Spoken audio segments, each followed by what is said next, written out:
how do I deal with inflation in my retirement planning? Specifically, are there any things unique about the bucket approach that I use as the foundation of my retirement savings?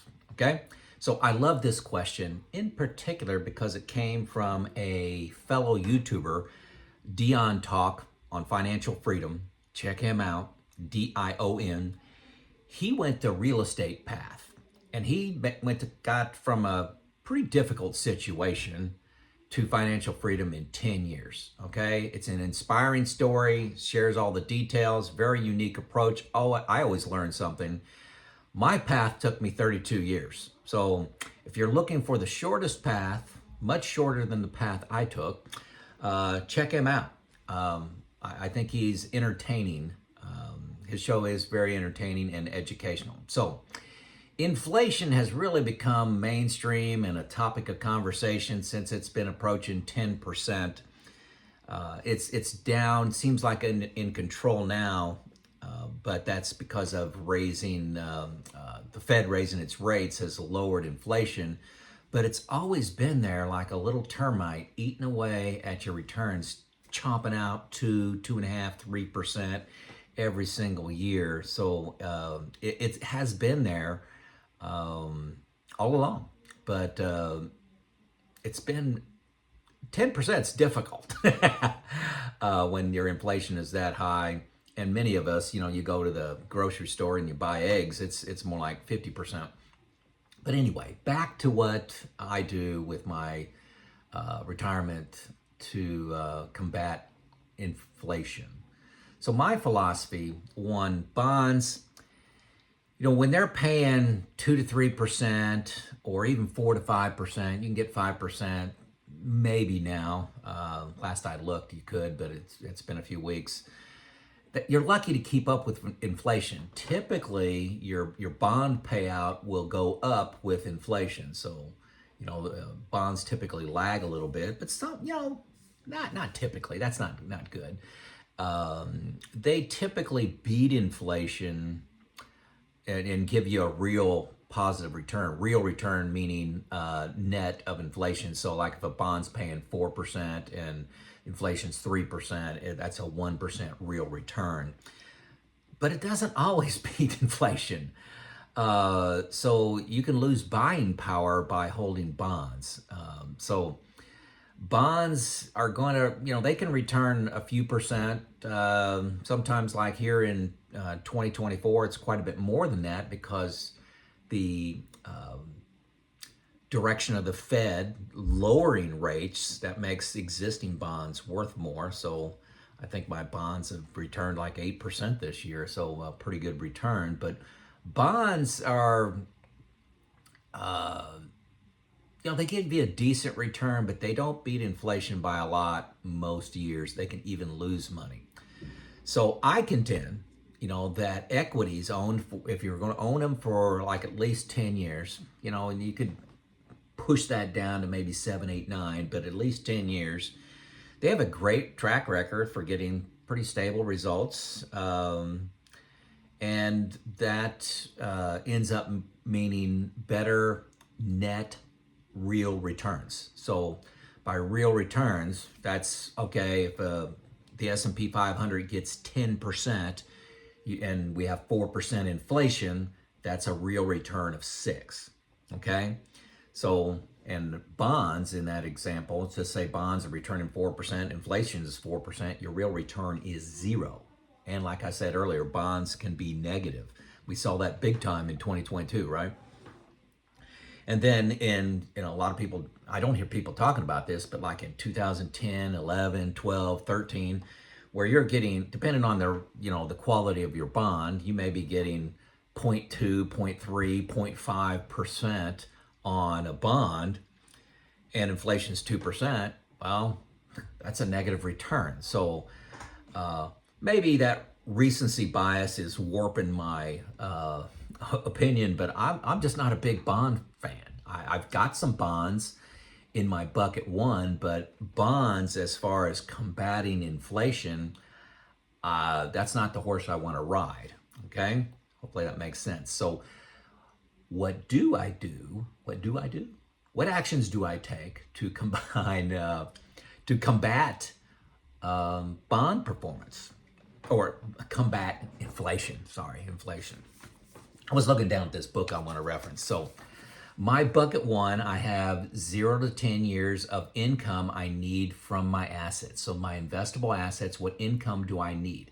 Now it's important to note, I'm starting to stress this more, that this isn't my total expenses for 10 years. So say I needed $50,000 a year of total expenses. That doesn't mean I have $500,000 in bucket one. 50,000 times 10 years, $500,000. No, remember I have a pension, small pension. I got some YouTube revenue coming up in 10 years. I'm going to have Social Security coming in. So whatever your income sources are, reduce what you need from your assets. Hopefully that makes sense. So in my bucket one, I get the best safe return I can get. I don't think much about inflation. What's the best safe return I can get? I currently, have my money in a money market fund. I've got some in a savings account. Let's see, that's just about all. Well, no, I do have a bond fund there, and I'm getting decent returns, push over 4%, let's say. But at one time, I did own I-bonds where they were linked to inflation. I have owned CDs in the past that were FDIC insured, but I don't anymore. I've simplified my bucket one where I used to have 10 different assets in there, and now I got like 3.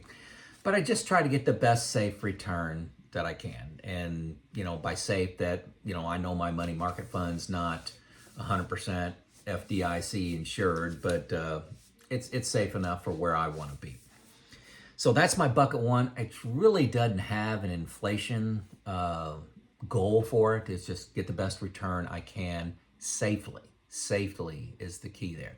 My bucket two is my growth engine. You hear me say growth all the time. It's 100% equities is in my bucket two. My plan is not to touch that unless it's growing, okay? Unless it's growing. When it grows, I refill my bucket one. I just made a video on that last week.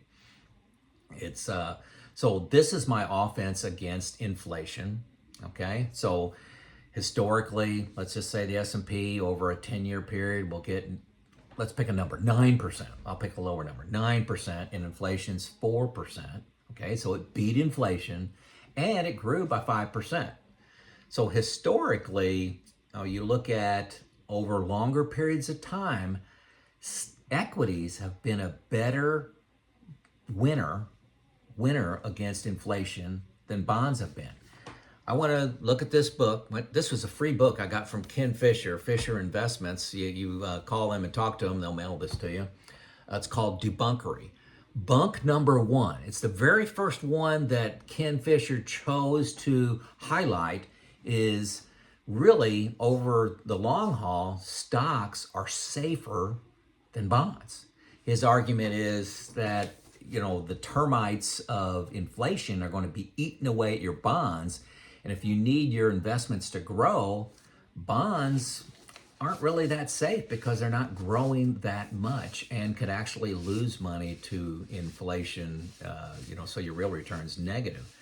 So, yes, stocks or equities in the short term, the 1 year, 2 year, 3 year, even 5 years can be very volatile. But the longer you stretch that out, the better, the more predictable of your returns being. Okay, so that's not a guarantee.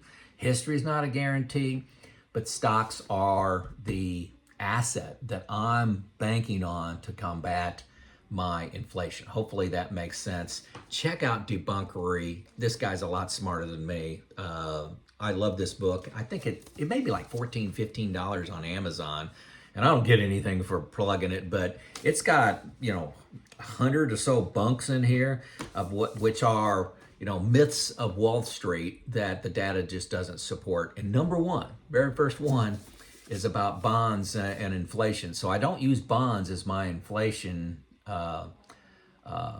tool. I use long-term equities. And that's why I have a big bucket one, is so I can leave my equities alone for unless they're growing. Okay, and if they grow, I refill bucket one. Okay, the next thing I do for inflation is I really try to understand the impact, and I do this once a quarter. I go into my software package that I buy, BOLDIN, used to be New Retirement, BOLDIN. There's a link to it, first link you come to.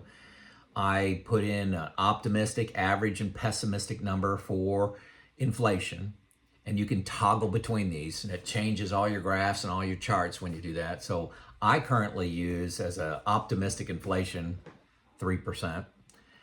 Average, it calculates at 4%, and pessimistic is 5%.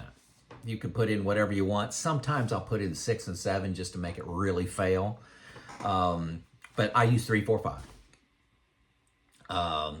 So what I do from those optimistic, pessimistic, and average readings, I look at how it affects my Monte Carlo with my current investments. Okay, it runs 1,000 simulations.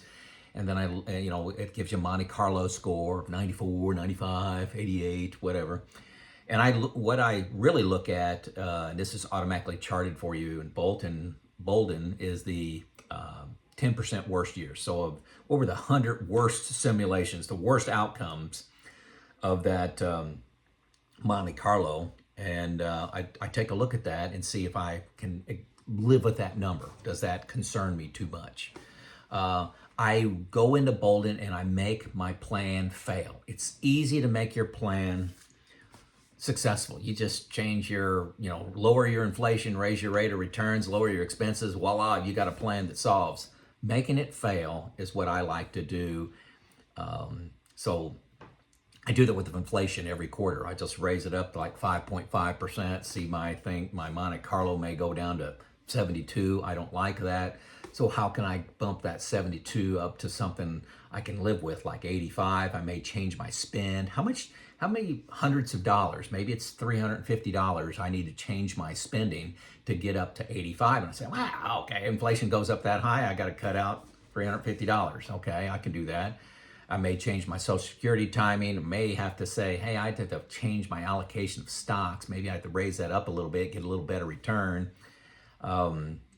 What do I need to do, okay, to make that acceptable? That's what I do inside of BOLDIN.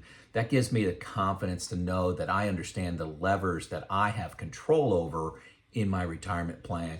We're just talking about inflation, but this applies to every nemesis to your retirement plan. So there you go. That's what I do with inflation. It's not, I don't think it's that exciting, but the short version is my growth bucket is as big as it is. I'm 80-20 equities to fixed because of inflation. That is my attack dog for inflation, getting real returns. I am not riding the bond bandwagon to attack my inflation. That's not. I have bonds, but that's to get the best safe return I can. All of my attack on inflation and growth is from my growth bucket. That's why it's called the growth bucket. And it's in 100% equities. Okay? Are you doing something different to attack inflation? What are you doing different? What should I be doing different? Maybe I'll learn something, get the conversation going.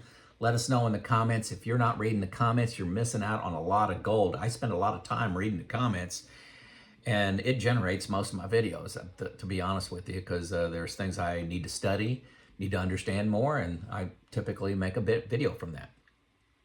All right? It's Joe.